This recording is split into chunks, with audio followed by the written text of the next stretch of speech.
മെൻസസ്സുള്ള സ്ത്രീകൾ മോശക്കാരെന്ന് ഇസ്ലാം എവിടെയും പറഞ്ഞിട്ടില്ല. അങ്ങനത്തെ ഒരു വിശ്വാസം നമ്മുടെ ഇന്ത്യയിൽ തന്നെ ഉണ്ടായിരുന്നു. ഇന്നും അത് പലത്തും ഉണ്ട്.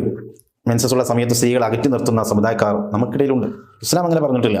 ഇനി നിസ്കരിക്കാൻ പറ്റാത്ത സമയത്താണെങ്കിലോ, അശുദ്ധി കൊണ്ട് നിസ്കരിക്കാൻ പറ്റാത്ത സമയങ്ങളുണ്ടാവും. മെൻസസ് പോലത്തെ പ്രയാസങ്ങൾക്ക് നിസ്കരിക്കേണ്ടതില്ല. അവർക്ക് ഖുർആനും തൊടണ്ട. അത് അവരെ മോശമായി മാറ്റി നിർത്തിയതല്ല. അവർ നിസ്കരിക്കാൻ ഖുർആനൊന്നും ഓതണ്ട. അവർ അവിടെ ക്ഷീണം അകറ്റാൻ വേണ്ടി, നല്ല ക്ഷീണ സമയമാണത്, ക്ഷീണം അകറ്റാൻ വേണ്ടി ഇരുന്നോട്ടെ എന്നാണ് അതിനർത്ഥം. അവർ നിസ്കരിക്കേണ്ടെന്ന് മാത്രമല്ല, പിന്നീട് അത് ഖളാ വിടണം, അതും വേണ്ട. ഇസ്ലാം പറഞ്ഞങ്ങനെ ഒരു നിസ്കരിക്കുകയും വേണ്ട, നിസ്കാരം ഖളാ വിടുകയും വേണ്ട. ഖളാ വീട്ടിയാലോ അത് ഹറാമുമാണ്, ചെയ്യണ്ട. നിങ്ങൾ ആ സമയത്ത് നോമ്പ് നോൽക്കണ്ട. ഇസ്ലാം സ്ത്രീകൾ കൊടുത്ത സ്ഥാനമാണ്. കഴിഞ്ഞ ദിവസം ഒരാൾ കമന്റിലൂടെ പറയുന്നത് കേട്ടിട്ടുണ്ട്, അവരേറ്റവും മോശമായിട്ടാണ് ഇസ്ലാം പറഞ്ഞത്. അല്ല, ഒരിക്കലും അല്ല. മെൻസസ്സുള്ള സ്ത്രീകൾ മോശക്കാരെന്ന് ഇസ്ലാം എവിടെയും പറഞ്ഞിട്ടില്ല. അങ്ങനത്തെ ഒരു വിശ്വാസം നമ്മുടെ ഇന്ത്യയിൽ തന്നെ ഉണ്ടായിരുന്നു. ഇന്നും അത് പലത്തും ഉണ്ട്. മെൻസസ്സുള്ള സമയത്ത് സ്ത്രീകൾ അകറ്റി നിർത്തുന്ന സമുദായക്കാർ നമുക്കിടയിലുണ്ട്. ഇസ്ലാം അങ്ങനെ പറഞ്ഞിട്ടില്ല. റസൂലുള്ളാഹി സ്വല്ലല്ലാഹു അലൈഹി വസല്ലമ തങ്ങൾ മഹദി ആയിഷ ബീവി റളിയല്ലാഹു തആല അൻഹ പറയുന്ന ഹദീസിൽ കാണാം, ഞാൻ അശുദ്ധി ഉണ്ടായ സമയത്ത് ഞാൻ ഭക്ഷണം കഴിച്ച, ഞാൻ വെള്ളം കുടിച്ച ആ പാത്രത്തിൽ ഞാൻ എവിടെയാണോ ചുണ്ടുവെച്ചത് അതേ സ്ഥലത്ത് ചുണ്ടുവെച്ചുകൊണ്ട് റസൂല കുടിച്ചിരുന്നു. കാരണം അത് ഇസ്ലാമിന്റെ സ്നേഹം കാണിക്കാൻ വേണ്ടിയാണ്.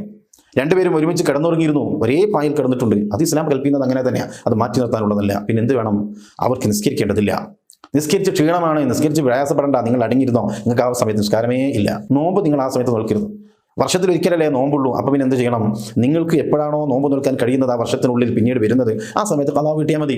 കാരണം ചെയ്യേണ്ടെന്ന് പറഞ്ഞിട്ടില്ല. കാരണം എന്തുകൊണ്ടാ? വർഷത്തിൽ ഒരിക്കലല്ലേ റമദാൻ മാസം വരുന്നുള്ളൂ, 30 നോമ്പല്ലേ ഏറി വന്നാൽ വരുന്നുള്ളൂ. അപ്പം അത് നിങ്ങൾ നോൽക്കണം. അപ്പം അതുകൊണ്ട് ദിവസം നിങ്ങൾ വേറെ ഇഷ്ടമുള്ള സമയത്തേക്ക് തിരഞ്ഞെടുത്തോ. ആ സമയത്ത് നിങ്ങൾ നോമ്പനുഷ്ഠിക്കേണ്ടതില്ല.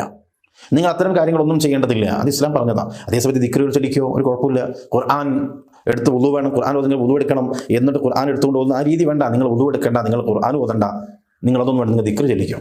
ദിക്റ് ചെല്ലാൻ ഒരു തടസ്സം ഇസ്ലാം പറഞ്ഞിട്ടില്ല. ഖുർആനിൽ നിന്നൊരു ഹർഫ് പോലും അശുദ്ധിയുള്ള സമയത്ത് ചൊല്ലരുത്, ഓതരുത്. എന്നാൽ ഖുർആനിൽ തന്നെയുള്ള ദിക്റായി ഉപയോഗിക്കുന്നത് എന്തൊക്കെ ഉണ്ട് അതൊക്കെ അശുദ്ധി സമയത്ത് നിങ്ങൾക്ക് ചെയ്യാവുന്നതാണ്. കുഴപ്പമൊന്നുമില്ല എന്നല്ല, ചെയ്യാം. അപ്പം അത് ഇന്നലെ ഒരു കമൻറ്റ് കണ്ടതുകൊണ്ട് പറഞ്ഞത് മാത്രം.